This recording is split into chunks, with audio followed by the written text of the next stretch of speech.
এত বড় একটা অভ্যুত্থানের পরও পুলিশের ভূমিকা নিয়ে প্রশ্ন থেকেই যায় যে আসলে এরা মানুষ হবে কবে।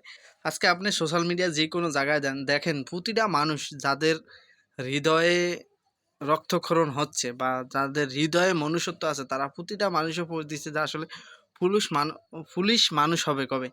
তো আমরা আসলে এই যে অভ্যুত্থানের পরে যে আমরা চাইছিলাম যে একটা সুন্দর পরিবেশ, সুন্দর পুলিশ বাহিনী তৈরি হোক বা সুন্দর একটা সরকার অবকাঠামো তৈরি করুক, কিন্তু আসলে কি আমরা পাইছি?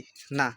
কারণ কালকে পুলিশের যেই ভূমিকাটা ছিল, আমার মনে হয় না যে এরা আসলে স্বৈরাচার আওয়ামী লীগের যাওয়ার পরে কোনো পরিবর্তন হয়েছে। তাদের পোশাক পরিবর্তন হয়েছে ঠিক, কিন্তু তাদের মন মানসিকতা, তাদের আচরণ বিধি কিচ্ছুই পরিবর্তন হয় না।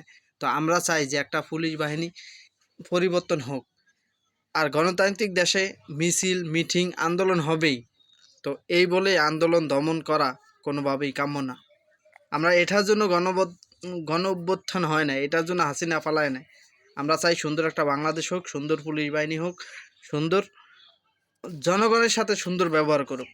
ঠিক আছে, যে আমরা জনগণ একটু চান্স পাইলেই রাস্তায় নেমে পড়ি, এটা ঠিক আছে, আমাদের ভুল আছে ভাই। জনগণ আপনি ওভাবে ট্যাকেল দিতে হবে যে আপনি পিটায়া ফাটায়া গুলি করিয়া এগুলা জনগণ দমাইতে পারবে না। দেখছেন, জনগণ দমাইতে যায় এক হাসিনা দেশ ছেড়ে পালাইতে হয়েছে।